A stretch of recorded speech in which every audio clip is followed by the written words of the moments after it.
All right, welcome to another episode of Peach Pit. We have a 2025 season game for First Robotics. It's called Reefscape. We just got the kickoff a couple days ago. Brand new game, brand new manual, brand new rules, brand new couple significant rules for anything those task forces have come up with that we've already heard some things about.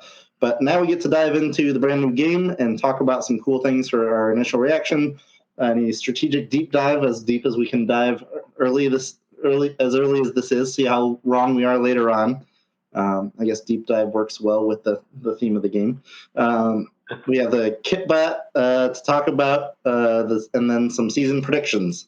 Again, to see how absolutely wrong we are later in the year.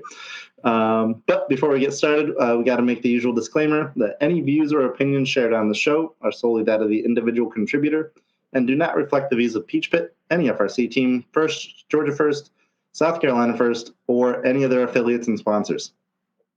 So the idea behind the show is to serve as an FRC talk show that focuses primarily on the Peachtree District and First South Carolina. We're going to be talking about a variety of topics, so don't be surprised if you see us drop some hot takes. Ultimately, we're hoping to provide some entertaining and engaging discussions. With that said, we'll go around and do some host introductions. My name is Kellen. I am I wear a few hats. I'm on the planning committee for Georgia First. I help out with Team 1833 Bean, and I do a few different volunteer roles throughout the year, so you'll see me out there at events. I'm Brian Carlson. I'm with Team 6829 Ignite Robotics. I am this year electrical mentor there and help out with strategy on that team. I'm David Allred from South Carolina, a member of the planning committee in South Carolina, mentor for 4451 Robots Garage, and a new mentor of a new team, 4864 Innovation Station. So we've got a B team now. Awesome. I'm Thomas. Wait, how'd you get in here?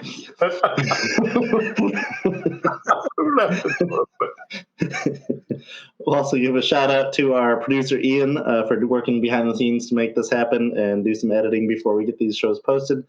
So thanks a bunch, Ian, for all your contributions. All right, let's do our dive in. What are the initial reactions to Reefscape?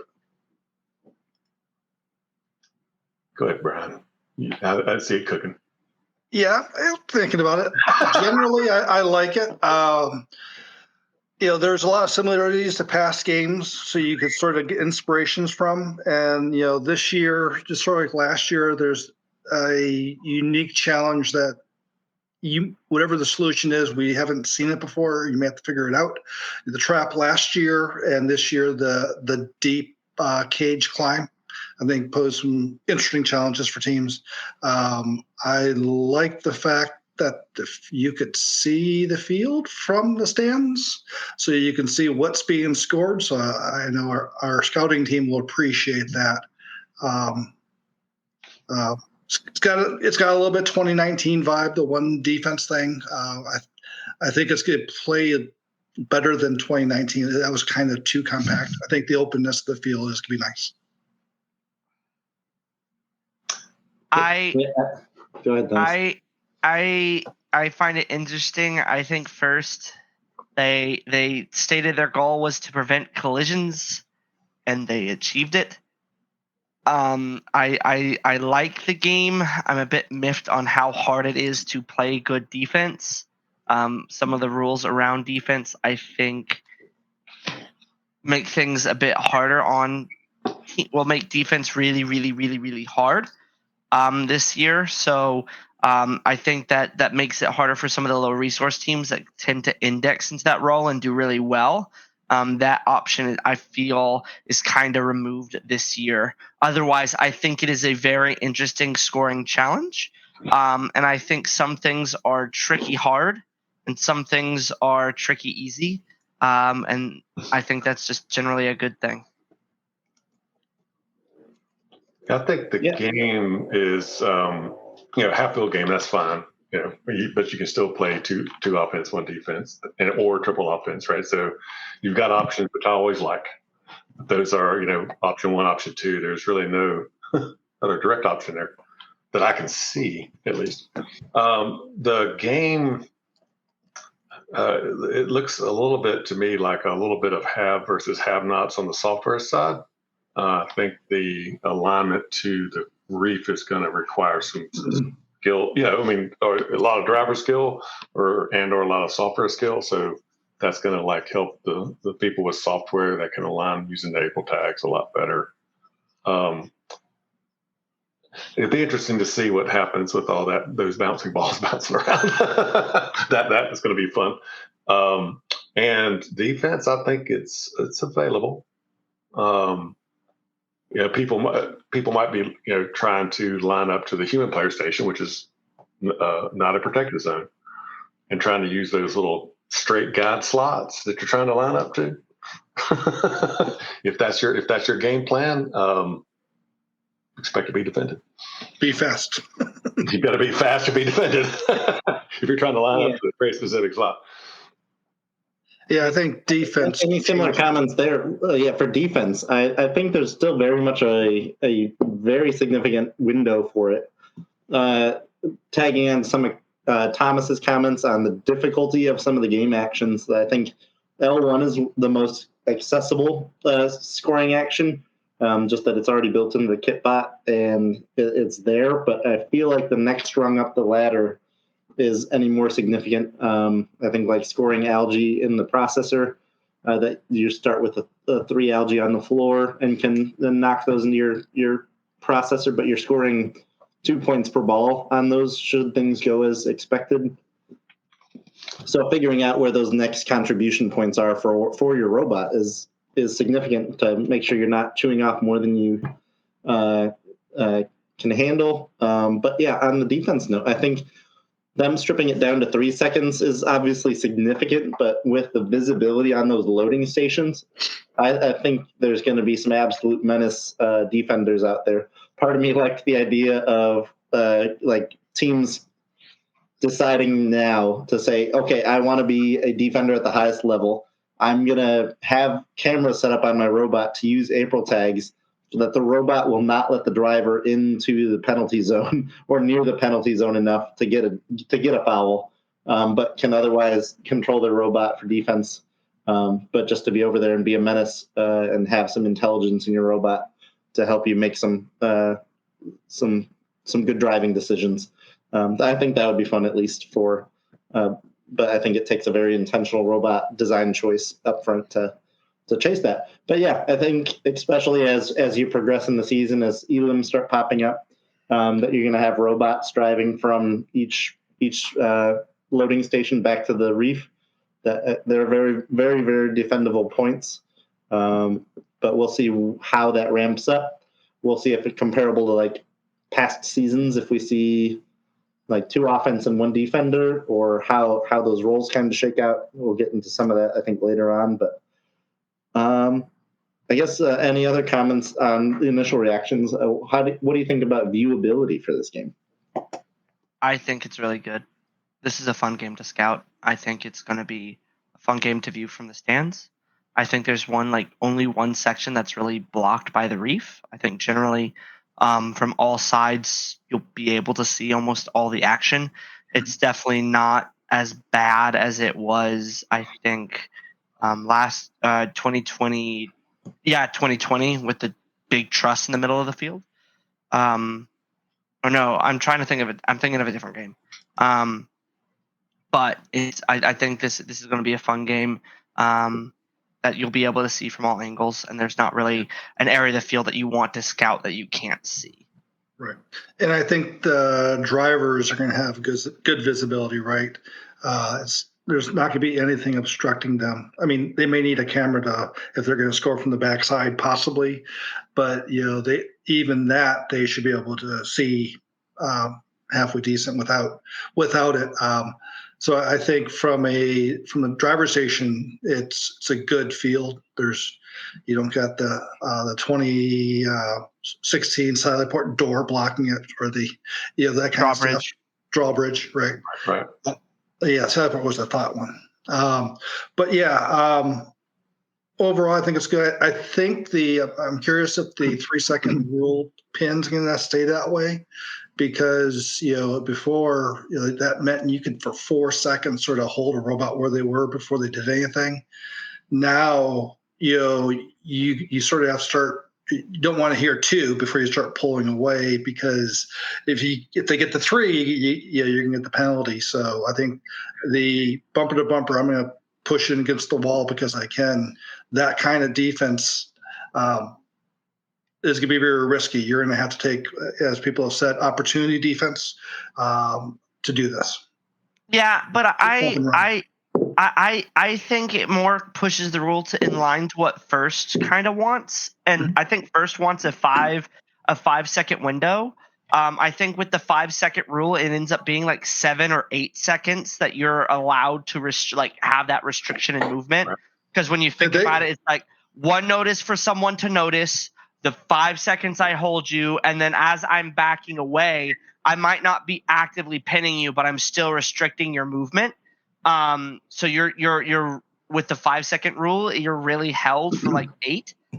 So I think by pushing it to 3, I think it does affect things, but I think it kind of pushes it into a more, because I think 5 seconds is a good window, and I think it pushes it more towards guaranteeing that 5 seconds is going to be the effect instead of it being the more that it was. Right. This is also a game, I think, with the shortest cycling distance we've ever seen, or the most wide open, or very comparable to it, if nothing else. That I think due to that, you wind up with additional opportunities to interrupt cycles as a defender. Yeah, if you think about it, in 2019, you had short cycles, but there were like 2 paths, right? You could literally sit at the end of the rocket and the cargo ship and go back and forth, never pin anybody. In this one, you can't do that kind of stuff. It's nice and open. There's ways to evade. Yeah, and on that point, for viewability, Swerve is going to be awesome for this game, especially with one defender just trying to keep up with robots whizzing around him. I think that'll be fun. I will say for viewability, it might be a little bit of a struggle early in the season. Really, what game isn't? Viewability for viewability in the sense of how exciting it is to watch. Viewability, not okay. Yeah, it's an open view. From What's the experience like for the crowd? I think in that sense, the game might be a little slow out of the gates, as teams start getting more and more refined. But I think at DCMP or some later week events for district or for finals or anything of that type, I think there's going to be some really exciting matches for the amount of scoring opportunities. I don't see this being a game where you're really capping out scoring opportunities. I would conditionally disagree with you. I think we will potentially see, especially in some matches and some combinations of teams cap out what they can do, because the algae, I think, and this is probably putting the cart before the horse in terms of our discussion, but I definitely think that this necessarily isn't a capped game, but it's a gated game. So like there's a series of score, like there's a max score that you can reach for a certain gate before certain tasks become absolutely critical to push it farther. So it's not like wheel. So it's a lot like the color wheel in 2022, where it's, yes, you can do a lot of the game, but unless you like the, and that's where I wish we would have seen unlocked 2022 or 2020. But like it's not like in 2023 where it was, there's a definitive max score and then First had to fix it. I think we'll see similar to what 2020 the growth is. Is anybody going to be able to get to stage 3? And then all of a sudden 118 and 148 showed the way that year. I think we're the only ones to do it. So I think it'll be similar to that. I want to counter that a little bit, right? So in 23, we were getting close to full grids, right, at DCMP, right? We weren't getting full grids. We may have gotten full, but they had to boost the scoring at Worlds where you could cap, because the game by DCMP had capped out. That's a full field cycle and 24 game pieces, right? Yeah. right?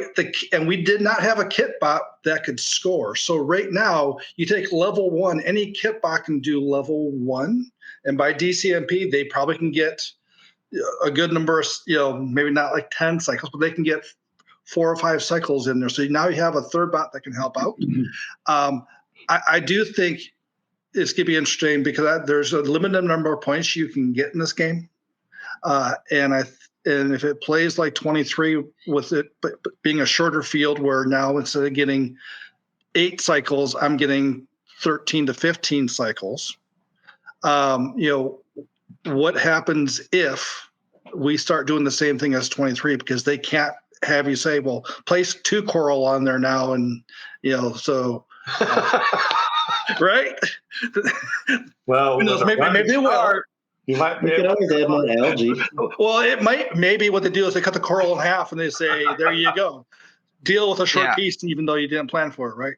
But no, I do think there's going to be a limit, and especially at Worlds, I think you're going to look at finding I need the extra points because the reef is limiting out, and you're going to look for how many deep climbers can I get on my alliance, kind of thing. Well, that and the role of algae in the game. I know that I've heard any talks about whether you're specializing on one game piece or the other, if you're bold enough to go for both, if you're just removing algae and focusing on coral. That's a big choice to make. It's particularly design-wise this early in the season. You gotta reach outside your frame to get the algae out. So that's an unfortunate part of it. I don't think you have to reach that far. There have been some interesting things with RICD with how little of the so it's not like it isn't that crazy. I think I find it interesting that the first made the kitbot coral only instead of being able to do at least some of the algae on the floor, which I think is a bit weird. No, upgrade, Pat. I gotta. They gave him the ability to upgrade. Yeah, I feel like at some point this game had a lot more algae involved because there only being 18 algae on the field seems limited. Well, we could talk. Yeah, you do. I definitely think first probably has a path to add more algae, which would be interesting. Because I think I personally think I think first I would not be surprised if this game starts maxing out like it did in the game did in 2023. I wouldn't be surprised if there's more algae in the reef. Yeah. I'd like to slow teams down. Yeah. I think it went to being a design challenge of how many coral can you fit in L1. But Thomas, I think that's a great observation that they, that by the time they get the championship, they clog up more algae. What to do with all that extra stuff, I'm not sure. It'll the barge. Yeah, and then it becomes an interesting. Yeah, and then I find it the process. I think my biggest thing with this game is the thing I'm kind of confused with their decisions is the processor though. I want to know y'all's opinions on it. Yeah. I find it interesting that first is I think typically coopetitions have not been a negative point thing for teams in the past. Or never had like a negative point delta. Because when you have an algae and you put it in the barge, the delta is +4. Or it's not a negative point delta, but has a limiting point delta. But when you score it in the processor, the delta becomes a +2 because you're scoring 6, but you're giving someone else +4. But there's a huge skill difference between those two, and you've got to make it worth it to put it straight in there. Yeah, I have no problem with that. But with the cooperation RP, they're really there were cases where doing the cooperation RP wasn't maybe not right.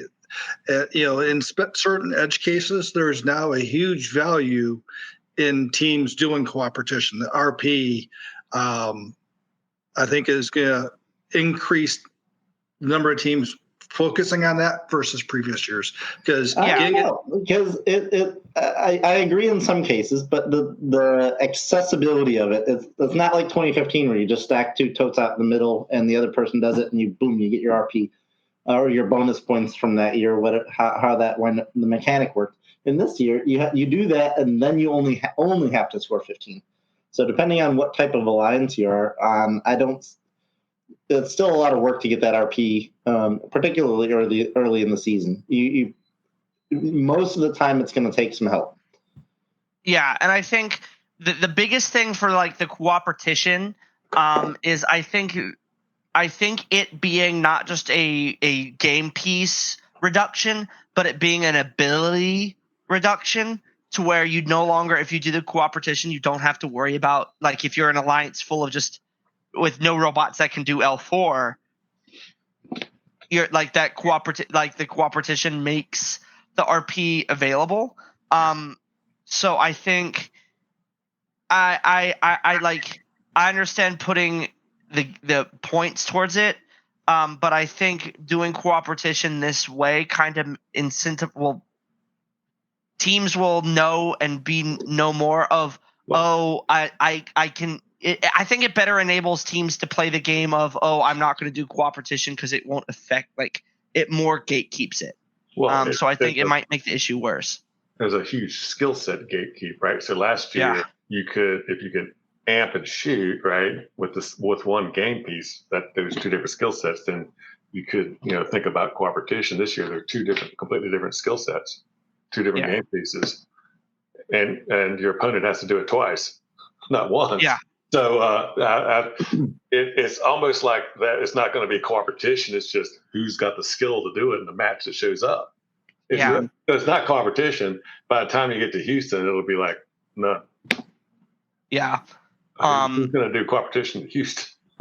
Yeah. So the one thing unless they like raise the number, they'll probably raise the number of. This is one of the things that the processor scoring mechanic that makes me question again why there are so few algae. Any thought of the scoring mechanic where it becomes more and more valuable to score in the processor because it gets harder and harder for that human player to just drop it in up top. So you're going to get the 4 points back easy early on, but once it starts filling up, but if you only have 9 algae per alliance, you're not filling your barge up. Yeah. But I'm thinking that it could be pretty tough for a human player to get 9 in there. Yeah. So it's basically, I think somebody said it on cheap. It's like it's 6 minus 4 times the probability, right? Yeah. Mm-hmm. And the probability is not 100. The other fun part is that as more and more algae get in the barge, it gets harder and harder to shoot into the barge just for a robot trying to shoot up there and the chances of it bouncing off of algae that's already there. But so I guess any other comments, on design challenge associated with this team? Any of my thoughts are that they put a lot out there for you to do for all the individual actions a robot can possibly do. I think that makes it a really interesting choice to say, all right, what are we going to focus on? How can we do 2 things with the same mechanism? I will say that this, not a design challenge, but a design of the game. I like the balancing of Auton because in 23, you got 1 extra point no matter what you did for doing a game piece. So people just went low, right?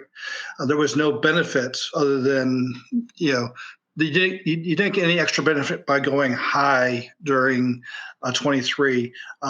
Last year, there were a good number of teams that could do the 4 right there by the speaker.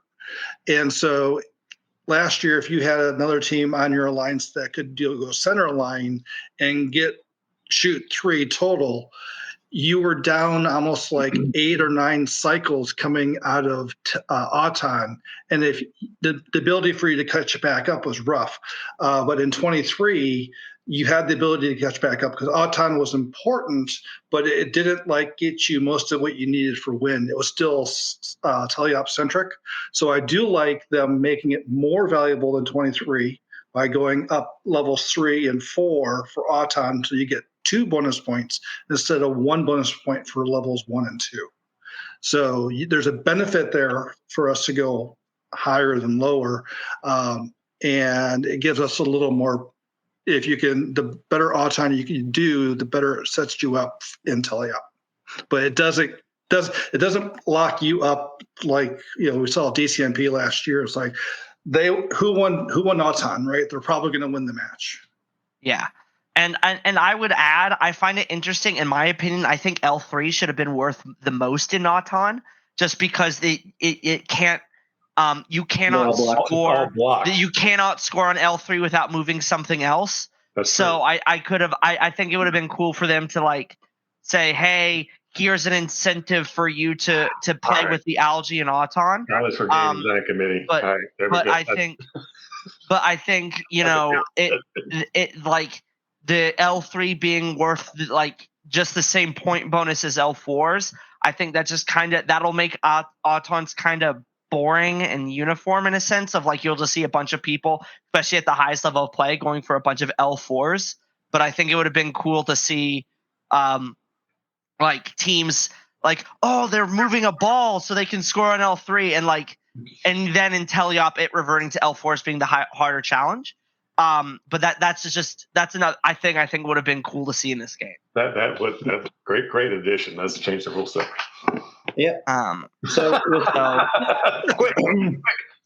with design challenge, I guess being covered, I know we mentioned 2019 a bit for either cycling or it being a pick and place game for the precision required on the scoring end to score these game pieces. What are some other games that are drawn to mind, either strategically or design comparison? In 2022, and you're gonna go, yeah. What? So, and it's the visibility thing and the visibility of the driver skill. So in 2022, we could scout and see, oh, those guys can only shoot from the driver's station in because they can't see what they're doing on the other side of the hub. You're going to have the same thing in this game. So although you say defense is not a big deal, well, it is if you know your guys got to go to the front where you can see it. Yeah, I also think I will echo the 2022 sentiment in the sense of I think the flow is going to be similar to what the scoring flows were in 2022. I think a good example is like if you look and watch 1771 at Dalton in 2022, they kind of like their scoring pattern was an orbit. So I think that's what you'll see teams do is they'll do an orbit of all right, L4, do the L4 orbit, then do the L3 orbit. Then kind of work your way down going in that circle, or like that's what it'll appear to be. So like and I also think 2018 really comes to mind for me, just from the sheer height that 2018 had to deal with, especially when the scale was tipped against you and you had already stacked like 3 things. So like looking at the height of 2018, and then like again some of those, so 2018 and 2022 are the big ones for me. I didn't think about it 2018 until just now, but placing algae in the barge versus shooting it in the barge, if they start adding algae and whatnot, that you could see that skill out there. I'll try to do that against a defender. Well, I started imagining like, all right, you're all the way up with your elevator driving towards the barge, and all of a sudden the defender comes and whacks you. Hey, I'll take the red card. Is it a red card? Is it even a penalty? For undercutting a team? Yeah. So you're not undercutting. It's bumper contact. All right. So it depends. Robot that's 8 feet in the air. It depends if after you touch them, you move in their direction. If you do, that's a red card. Okay. Yeah. First is all like I have argued against refs on more than one occasion about like it shouldn't be a red card for tipping because they were the idiots for being like in this situation. Every time I've been told, no, Thomas, you tipped the robot. You were the idiot.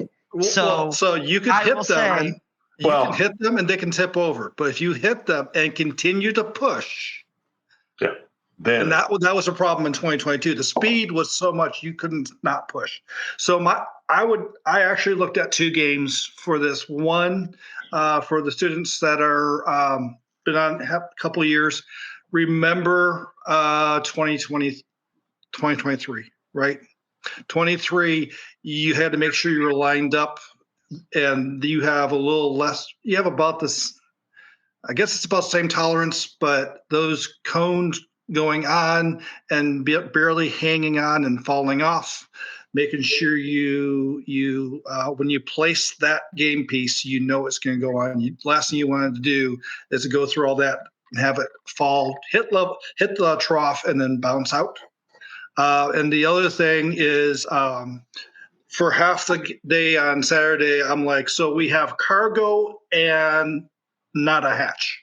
So if you look at 2019, you have a similar size game piece, you have a similar size short distance, and you have back in the day when you had West Coast Drive, you had to pick up from one direction and then a few feet later be placing in the other direction, looking at some of the robots and how they maneuvered in those tight, short spaces. You're going to have a little more distance than that, but you basically, for the near side, as you start earlier on, you basically have about a 10 to 15 foot distance to go one way, turn around, place, and come back.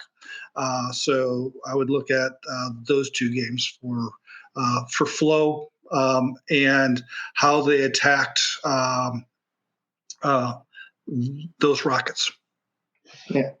2017 is another visibility one, just for having something round right in front of your driver station that you're scoring on. That if they send a defender over, and I think at that point you could play a couple robots on defense, but just for visibility's sake, again, I think 2019 is a great game to watch for defense. But you have to look at all these games in with a new lens, just for where the protected zones are at, to say, all right, given that change, how are we going to take advantage of this? But another game that draws any comparison is 2007 for those oldies out there. There's Rack and Roll was the game. There was a single shared rack out in the middle of the field that was somewhat similar in how I think there were 24 total scoring pegs for 8 per level, just out in the middle of the field that all robots would score on.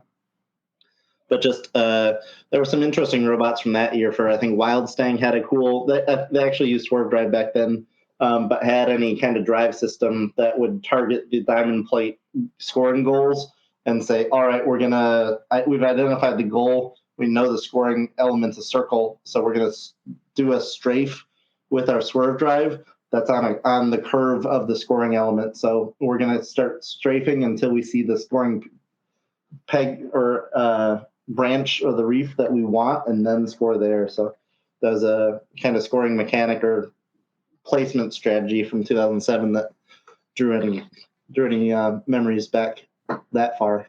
But yeah, some interesting games. Obviously, pick and place is a big one for I guess 2018, 2019 for being able to pick up and places. You got to do that as fast as you can in this game. Very similar to each of those 2018 and 2019 seasons for maxing out the amount of cycles you're getting. Again, short cycles, but yeah, do as many of them as you can. Any interesting rules stand out for you in this game for changes? I know we talked a little bit about the 3-second pin being a significant change. I think some more significant ones that have changed, I guess not game specific, but task force specific, wind up being the bumper rules. Right. Yeah.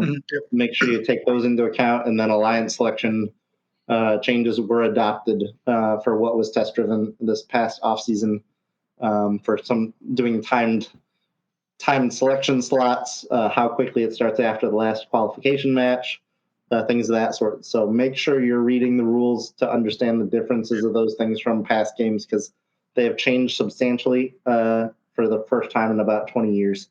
And this is another game where the human player during Auton can actually be engaged and feeding robots. They've done that before, so it's not the first time we've done it. But a lot of times people think Auton is just programming, nothing else. But Yeah, we had to look at that a couple of times. We're like, your human player can be over there during Auton, right? You don't have to play with the silly algae that are stacked up on top of coral that make it any more difficult to get at routinely. Yeah. But that you can, in fact, have a human player in each of the coral loading stations to be able to load up game pieces in Auton, which should be exciting to watch. I'm curious. Yeah. I think I've already seen a video of the kitbot doing 4 or 5 cycles just in Auton. I think they put it on a swerve drive, but I think it was 9408 had done a five level 1 scores in Auton. What? I didn't see that one. I'll have to go look. wait, yeah. But how many kitbots could be? I mean, there'll be a few, right? But I If agree. the kitbot can score 5, imagine what we can do with non-kitbot. We can score 2. we can drop It's like 5. Yeah, we can score 2. Yeah. we can drop. They can score 5, but we're going to drop 5. We're gonna. Yeah. Don't worry, So, our robot's Yeah, so fun. autonomous at the human player station is going to be wild. It's going to be a lot more exciting than the 2022 human. Though I guess the one ball they could do in 2022. Yeah, the Also human player. curious that robots gonna are be starting need to be out in really the middle of the field and coming back at you rather than starting at your wall and going out. It would be cool, like 2022, if they could throw the coral. You know, Mm-hmm. if they can get one to land on the pole. I would I guess think. another fun one is processor scoring. How, as Thomas kind of mentioned earlier, that it's an interesting scoring mechanic that, yes, you score 6 points by pushing a algae in there, but you then give the other alliance. You're feeding the processor, which then the ball rolls to their human player, Right. who's standing right next to their barge, and therefore gets an opportunity to score Right, what but should be a fairly straightforward 4 points. yeah, if you stick with it, you might get the 6, right? Yeah. Mhm. If you stick with it. So if you got somebody on the ground cleanup and somebody that can just clear the algae, throw it on the floor and let ground cleanup do it, that would be an interesting robot to have. But it's kind of like a partner thing, so you're making a commitment to being a specialist. Yeah, I like that rule too because it means you're just playing off the floor and you're going to the processor. You're out of the way of the loading stations Correct. and the reef in general, which I think helps with match flow. It does. It does. It gives 2 on the reef and then 1 doing cleanup as people just like clean algae out instead of like picking it up to do something. It does have a role, but it could be if you have a bunch of those guys show up to a match, you got the 3, right? So hopefully you got a kitbot that can score some. Yep. Yeah. Otherwise, you got to go to their side and wait for them to take their algae down. And, it's ours. Wow. So I do think that's an interesting mechanic that I think you'll have to get more careful later in the season. Like if you have a robot that just goes around and knocks all 6 algae off of your reef, is that you then have 6 game elements on the floor that are not immediately in your control. That a defender could snipe or just push back to your own side of the field. That I'm curious. Thank you.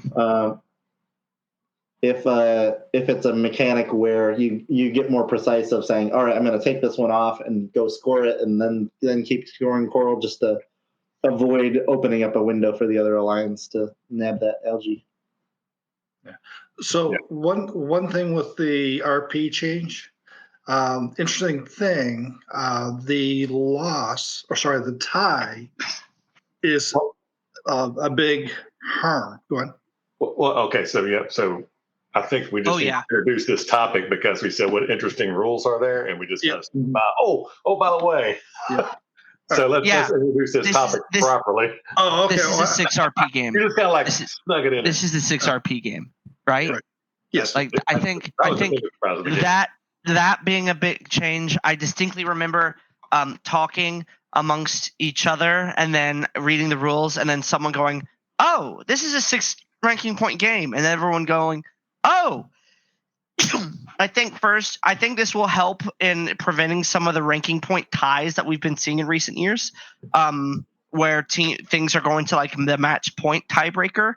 because there's just more variability. I think the biggest thing, and something I noticed especially with the RP, is the mobility RP this year is not a direct carbon copy off of 2018. I believe the rule says it's all enabled and present robots move and score. So that RP is still achievable if there's, for example, a no-show or a team didn't work. So if a team is disabled and autonomous and starts it gets bypassed or doesn't show up, you're still able to get that RP. I like that in the sense of so there's not two of the RP aren't gated by people showing up, because you'd still have the climb requires 2 people. So I like how they made that change to where it's not oh yeah, it's a 6 RP game, but you can only score 4 if people are there. And I like that ties are worth less because ties are dumb. So that's why American football is better than soccer. Just saying. Yeah, it says. Yeah, you're right. It says all enabled robots. Yeah, which I would hope would be the case of. It's an interesting coin flip because right at the beginning of the match, number one, that if you're trying to work with your teammates to say, hey, are you definitely going to move off the line because it's really important for me to get this RP, for you to do that.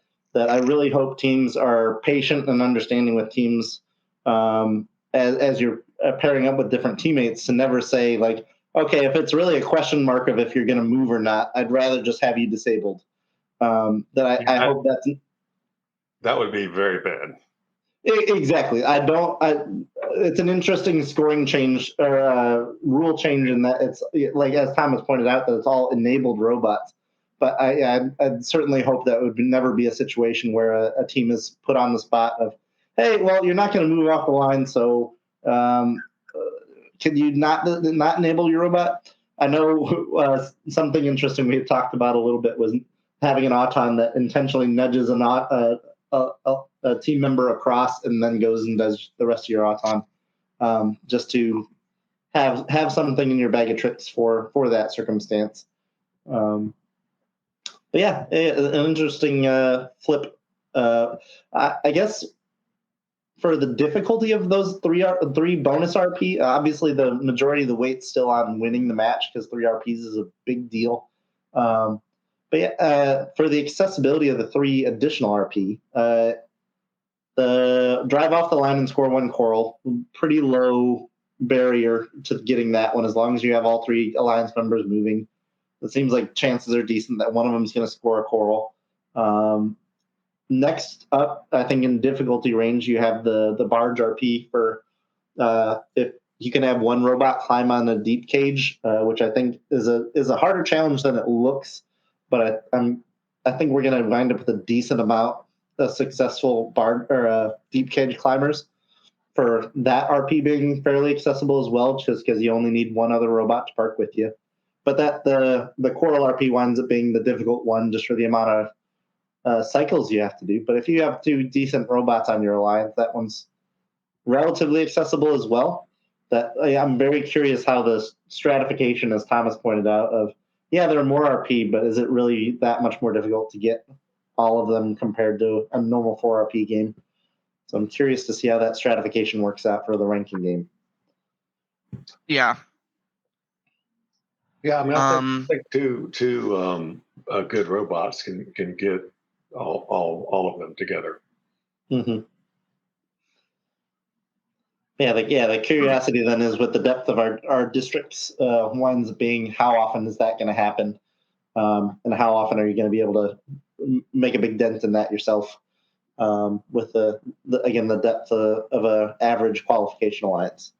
Right. Well, if you look at last year with the AMP and the cooperation, right?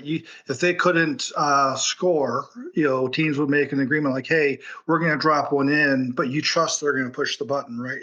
Or not push the wrong button by accident, right? In this model, all you do is dump it in. They get the 6 points, right? And they don't have to do anything. So you could do both sides this year and make sure that the cooperation does happen, though.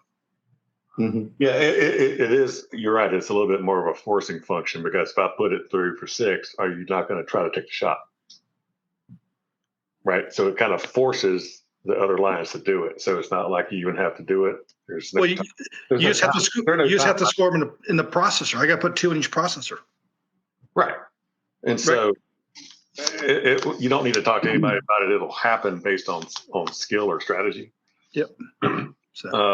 So the question then becomes, if you've got coral specialist, you're going to need somebody to clear. I think you have to clear 3 algae to get enough pegs on level 3. I can't remember if it's 2 or 3. Oh, for the RP, I think it's. Well, you got to get 2. 5 on each level, right? Including level 3, which is all blocked. Yep. Now, I think you have to get the 3 algae out of that level to get enough pegs to get 5 on there, right? Yeah. That would make sense. I think so.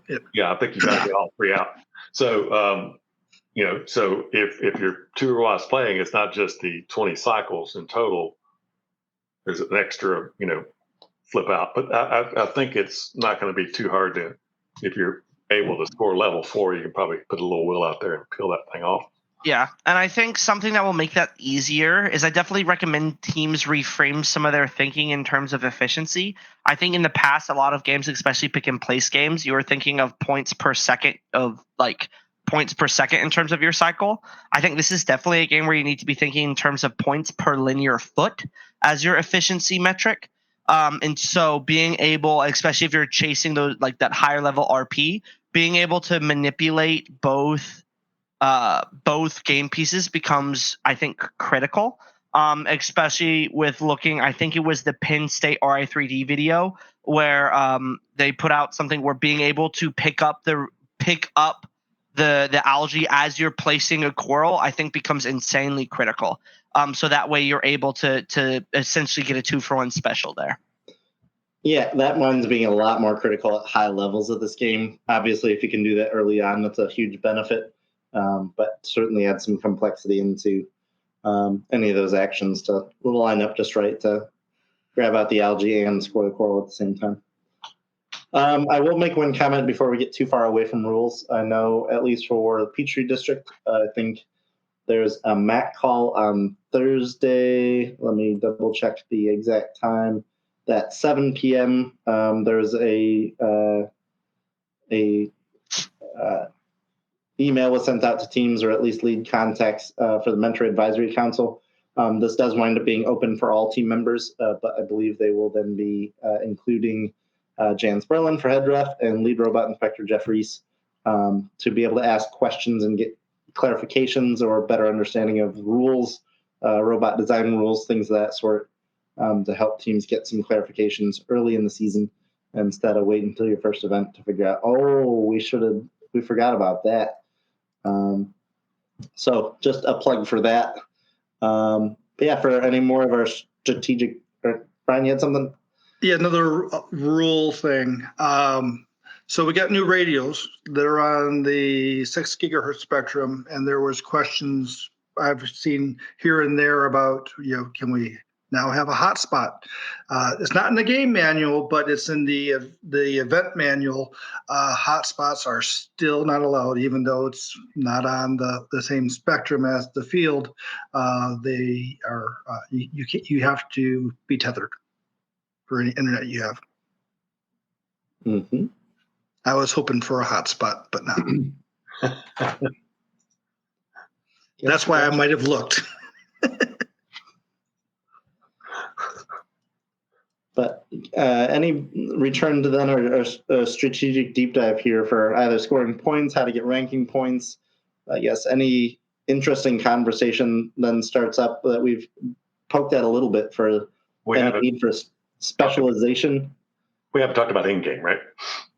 Do that? Yeah, in-game's a big deal. So on the how to score points subject, obviously you've got there's 36 plus as many as you can fit in level 1 for coral. You're scoring in the processor for algae or up in the barge, one way or the other. And then the barge winds up being the next most interesting one. for whether you're just parking, which I believe is 2 points. If you're off the ground via shallow cage, which is the higher hanging cage, typically when you have to reach higher for something, you get more points for it. But in a unique case for this game, you don't have to reach as far for the more difficult, more point challenge, which winds up being the deep cage, which is then a total of 12 points, which gets you well on your way to the 14 total necessary barge points for what is then the barge RP. But yeah, that's a lot of points for a singular action. Depending on how long it takes you to do that, I know that you can do quite a few cycles in a short amount of time, given the amount of the sprint distance.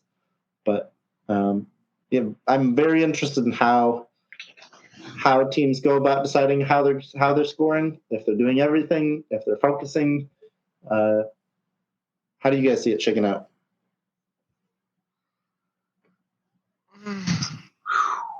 That's a good point, producer Ian. I think teams.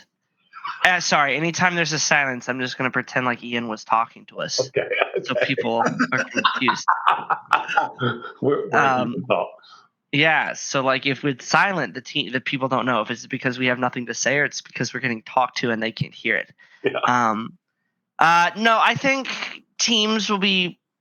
I think a lot of teams are going to end up focusing on Coral. I think, like especially that being the way like the kitbot was designed.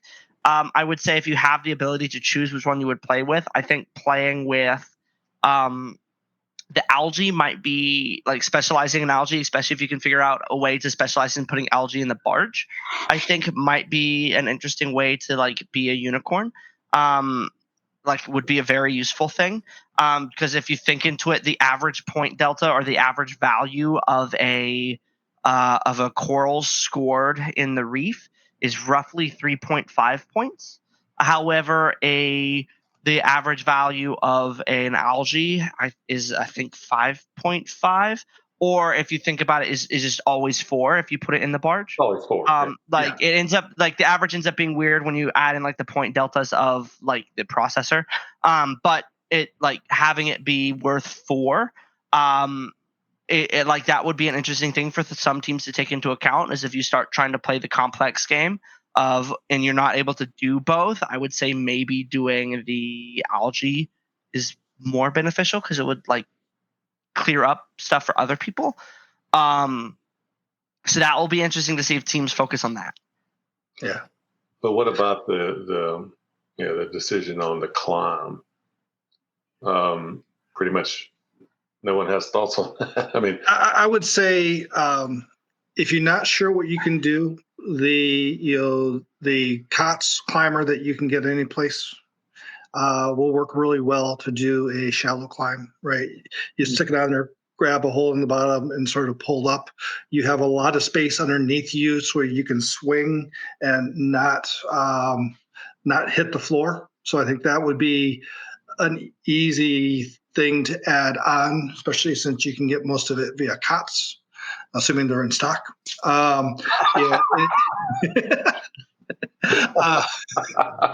Good point. If you don't know if you're going to do for climb, you might not be able to do it because most places are out of cages. So you might have to look at fabricating your own somehow. But the other thing is if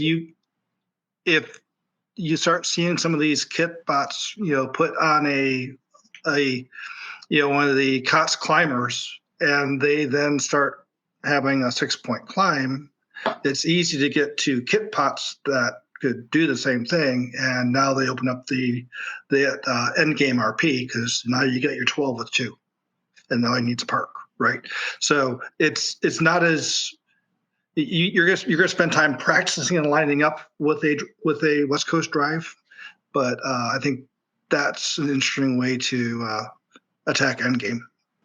Yeah, I think a lot of teams are going to go for the shiny thing for the deep cage and shoot themselves in the foot by not then having a what is a relatively simple shallow cage for knocking out numbers again 6 points, but also contributing to the RP there. So let me ask you this: so the trap was a trap, right? how trappy is the deep cage? It's, I mean, it's not. in my opinion, it's worse. It's worse than Trap. trap. My It opinion. just looks so easy. It's only 3 inches off the ground. It's right there. Why wouldn't you just climb off of it? But yeah, for any team pursuing the deep cage, is make sure you're practicing with a realistic cage as early as you can to say, is this actually going to work? Instead of getting to events and saying and trying it for the first time to say, I guess we should have done a shallow cage climb. Yeah. I'm going to really enjoy eating donuts watching teams attempt that. So it'll be. Yeah. Sit back and enjoy the see if it was a holy mistake. It's not as if you can. It's not as if the same climber design is going to work for both of them. It's very much you're doing this one or doing that one. There's not a lot of overlap in how those climbers wind up working. Yeah. Yep. Now Brian, you sound like you have something more to say there. No, he doesn't. Don't get in the way. Thomas, I was just gonna say, Thomas can eat his donuts. I'm gonna sit up in the stands and eat my bonbons. Brian and I have been engaged in a series of one-upmanships. I'm just gonna leave it at that. So anyway, all right, it's been a long build season already. Yeah, it's been a very long one. Yeah. So yeah, I think there will be teams that'll be able to pull it off in Peachtree, and I think it's.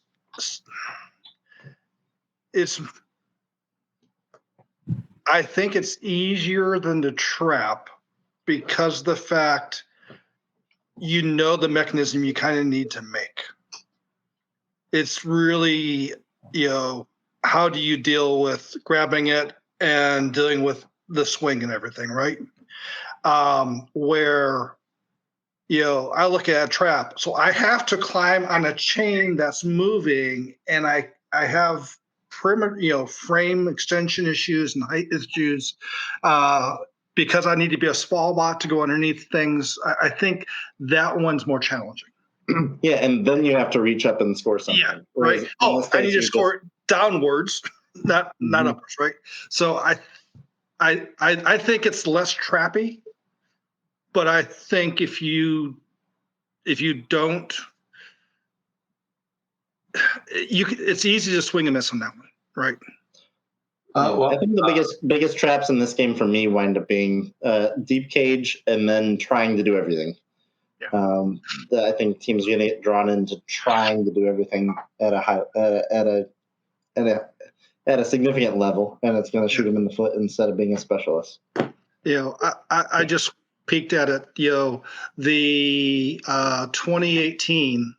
The tall elevators, the max height of the scale was 6 foot, right? And so now you're talking 8.5 feet for this thing, right? So the height of the bar and the barge to get over to place.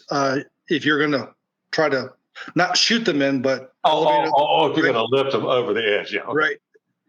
So those kind of things become tricky, and then so if you're not doing that, then how do you do some sort of mechanism to get them up there? That's not up there. I think those kind of challenges pose interesting dichotomies in where your robot wants to go design-wise, and trying to put two functions that may be diametrically opposed in what that robot should be like. Yeah, I was just worried a little bit about the weight distribution as well, tipping one way or the other. You got this great robot design, but you got to add weight. And oh, by the way, another rule change we forgot to mention was they dropped 10 pounds out. Yeah. So you're down to 115, and then I think bumper weight went up 20, which is fine because they're allowing you to do extra padding for that extra weight, but the robots also dropped 10 pounds. We forgot to mention that one. Yeah. Mhm. Okay, next. Yep. So I think we've covered a little bit about alliance roles. I think that gets a little bit more interesting when you talk about how you're constructing alliance. What do you perceive for availability of robots at your district events and district championship events? I would point out that losing South Carolina, particularly when you start looking at district champs, the Peachtree district, the district championship event won't have the depth that it's enjoyed the last couple of years. So again, trying to take a view of, all right, what can we expect to have for a third bot? Is the district Georgia teams gotten that much better over the last couple of years that we're going to see some good depth? Is the game accessible enough for there to be some good depth? Are a 6, 7, 8 alliance going to have room to take advantage of really good backside or third round bot or second round bots, whereas the first alliance might have some a few less choices on the table? That's a significant change in the landscape of our district. I think if any at all, just any hope for the chaos that was the 2023 state champs elims, I think that's where I think it being split might hamper that, because I think it makes both districts a bit top heavy, and the depth kind of just bottoms out. But I think the unique thing about pick and place games, especially with the change in defense rules this year, I think it makes it very interesting, where you might see the first seeds being forced to play 2+1s, and then the bottom seeds trying to work out 3 triple offense, triple O, which I think is a unique thing, where you'll see a distinct style of play between the top level compared to the bottom level, especially at the district level. Yeah, that's what I'm looking forward to. An interesting point there is, and this is a 2019 game note, is that when you went triple offense and the defense, we had the fortune of being picked by 64-43 on Carver that year in World Champs, who was a pure defender outside of being able to level 3 climb at the end of the match.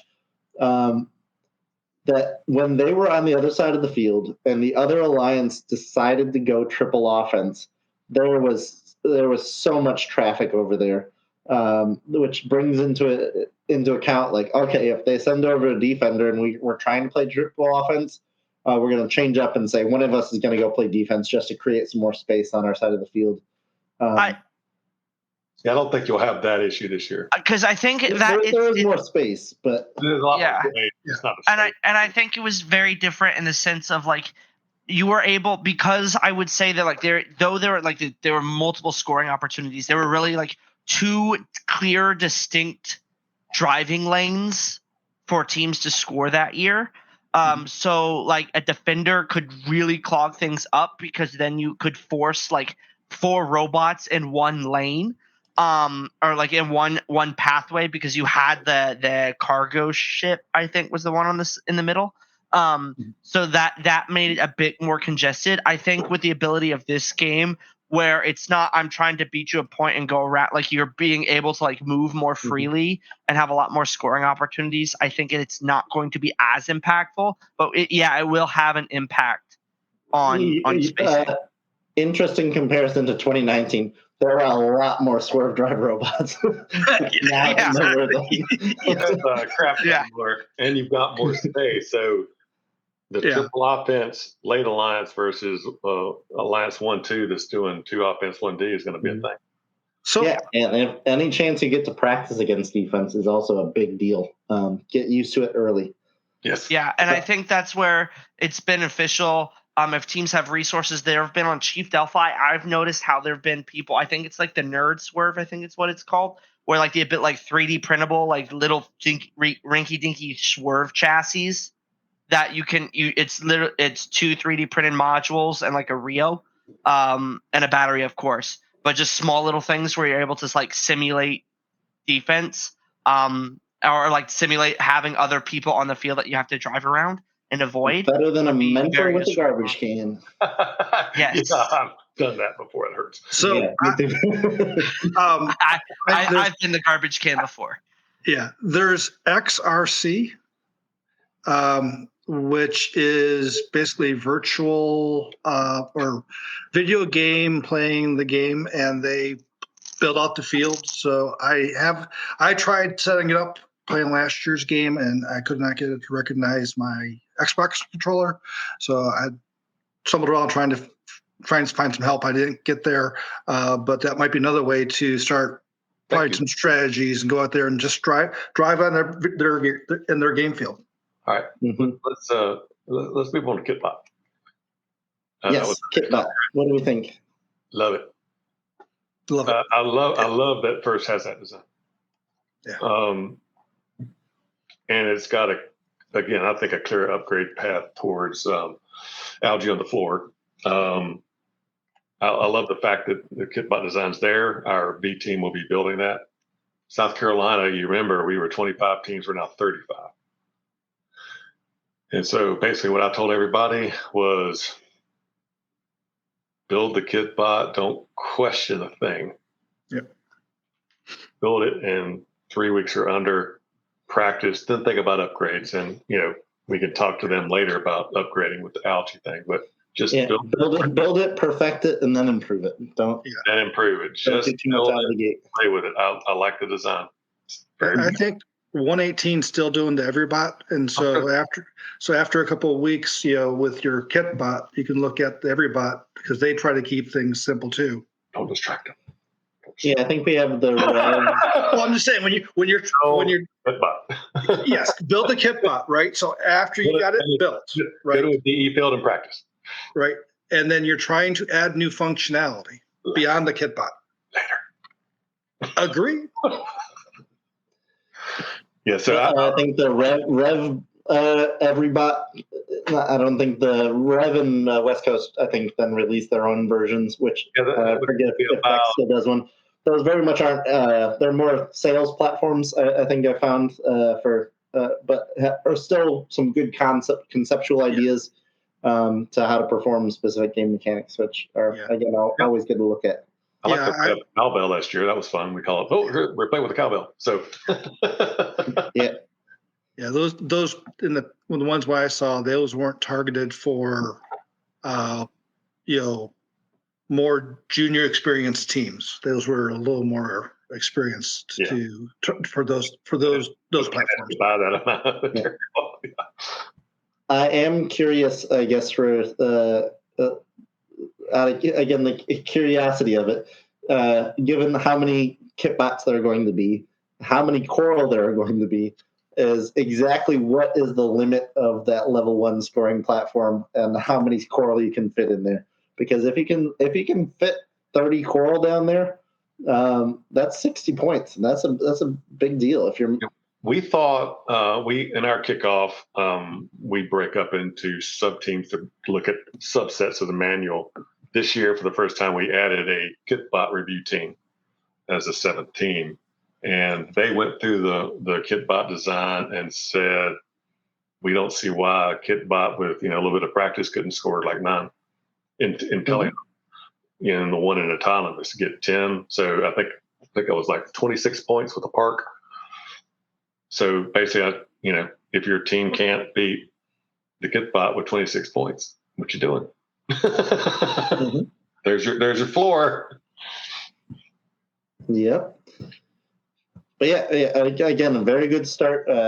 If you're doing it, I'd very highly recommend 9477 is a really good example from last year of it for Lambda Robotics, for a team that for Anupam, who we're missing out on tonight, committed to doing the Kitbot.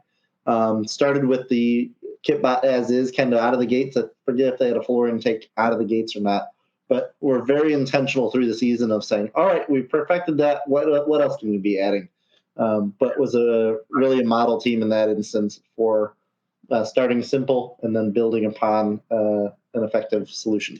Yep, they sure did. But, okay, cool. All right. With that being said, let's talk donuts.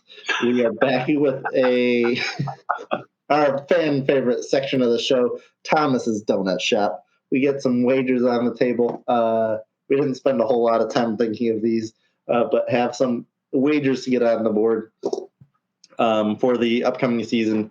Again, largely to figure out how wrong we are going to have been with a day or two to digest this game compared to when we start doing our preseason event coverage. With that said, our first question is, how many deep climbers will there be in your district? I guess this is by district champs in order to set a specific time frame. Oh, okay. Oh, all right. I agree, because this definitely is one that I don't think you're gonna like trap, right? You're not gonna go halfway through build season and say, "Aha! Am I now designing a trap?" You really have to be designing it the whole time. Yeah. I think it's easy. I think it's easier than trap in that instance, but Yes. it's still hard to add in. Yeah, you need to reserve the space, bottom line. All right, but with that being the case, I believe we have 75 teams in Georgia. I think then you have 35 teams, as you had mentioned, David, in South Carolina. All right, who's? I'll go first. We got 75 teams. I'm gonna go with by district champs. I think we're gonna go with 13. Yeah. 13. It's an oddly specific number. I was going between 10 and 15. I was like, we'll just go somewhere in the middle. Okay. All right. Okay. So for Georgia, I'd say 8. For South Carolina, 2.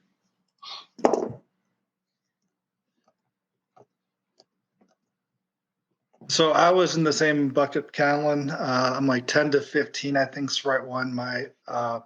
But my number was 12.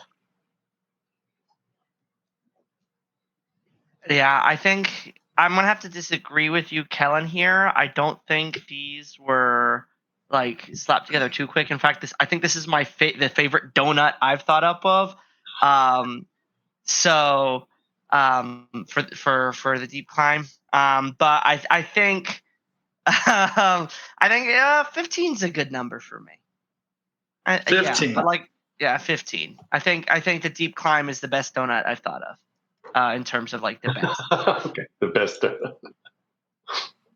Tell you what, when you hit 15 now, I'll give you a donut. Yeah. Okay. I think I'm going to get a donut regardless if the district hits 15, Brian. Yeah. All right, then next wager up on the board, and we'll get Anupam's answers filled in before we get too far in the season. Oh, and producer Ian said 35 for that. 35. Holy cow, Ian! Lots of faith in the district. He said 80. 80. Oh, interesting point to note. We will have 76 teams competing in the PCH district. I think I'm trying to recall if South Carolina has any visitors from out of state borders. But we do have team 94-96 coming to compete at Gainesville. They're from North Carolina. Oh, they're coming there. Yeah. Oh, watch out. Watch out. We've heard things. We're keeping our eyes open. All right, watch out. And in South Carolina, we have that one team coming from Michigan, week 2 in Hartsville. Nice. Yeah, it's been a few years, but we would normally have a team or two from, I think it was more often Indiana, would come down to compete for a few years there for districts. But Where from? Was Indiana. No, Michigan. David, You're asking David where they're from? It's that one team. Michigan. That one team is from Michigan. Okay. Where in Michigan? I don't know. Okay, I was just kidding. It's a big thing that looks like a. Yeah. Yes, I go to map every place, and there's the Upper Peninsula, right? Yeah. Right? I think it's the Upper Peninsula. Yes. Yeah. So the question is, if they live south of the bridge, they're trolls. If they live in the Upper Peninsula, why are we talking about trolls? Curious And Michigan's the part of Michigan that Michigan shouldn't have. Yes, I will interesting stop questions, talking Thomas. Because This is a podcast about Georgia and South Carolina, and we're talking about the things that the derogatory ways that Michiganders call each other. I think. So I was just curious where they coming from. That's all. All right, next up, which team will have the weirdest bumpers given the new rules? No, that's not a question. I think we will end up with some potentially interesting bumpers. But next question up is actually, how many RP do you think it will take to rank number 8 or within the top 8? I don't know how you want to at your first district event of your district season. Okay. I'll go first. I think it's going to take 27 RP to rank 8th week 1 and 2. And this is because we get 12 matches and you have up to 6 RP. That's 8 wins plus a few extra rank points for the 8th seed, yeah. All right, David, what's your number for South Carolina? That same place. So South Kakalaki, as you say. 26. I think maybe in South Carolina it'd be probably a little lower than that, maybe 22. And Georgia might be like 25, 26. Okie doke. Thomas, where you at? So, looking at it, in the first event, generally in PCH, the team gets 35% of the 35% of available RPs, and that number would be to 25 this year. So I think 25. Okie doke. Yeah, about right range.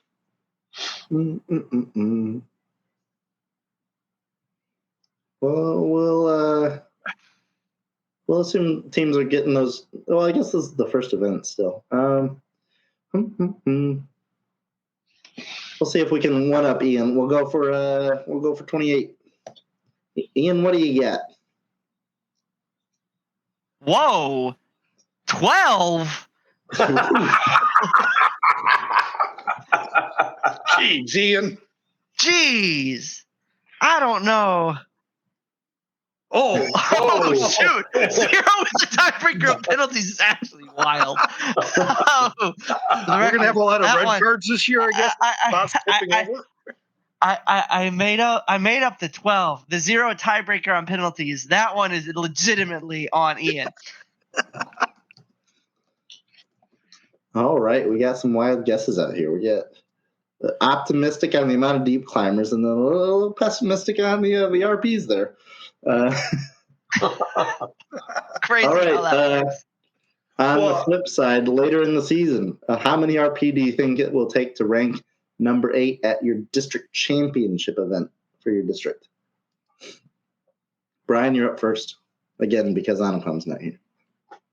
I'm going to say 42, just because that's always the answer to everything. I'm going to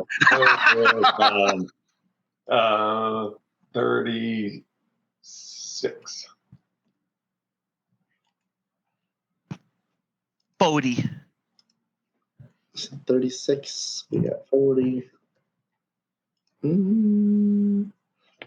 This is where you'd like to go and check history or anything of that sort, or actually spend any time coming up with a number. You didn't do that? What? I've been doing math to figure these out. Yeah, well, we've had an hour to think about this, but we've been talking about 15 different other things. Let's see. We'll go with 43. We'll go on the high side of our range here. All right, Ian, what do you think?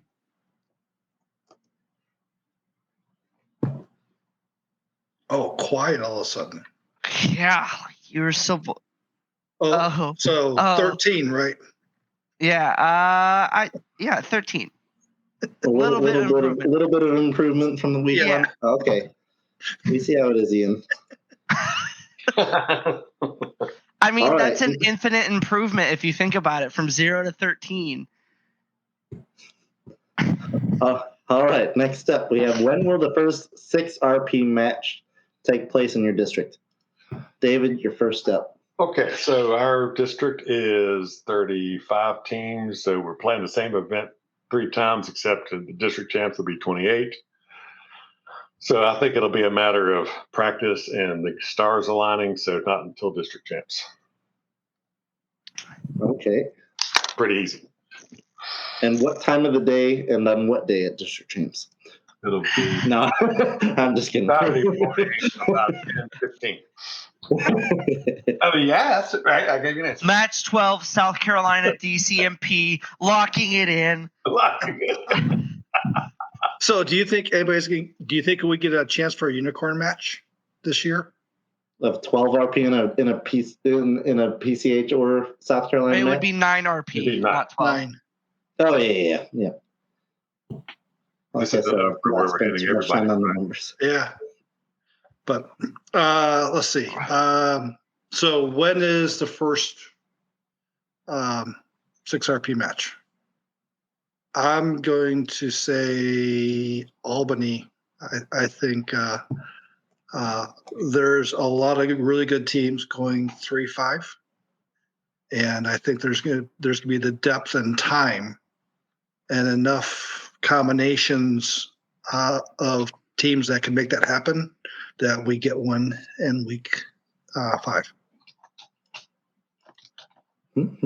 I will say the first 4 RP match last year in PCH was done, I think, by 1771, and they did it at their first event in week 3.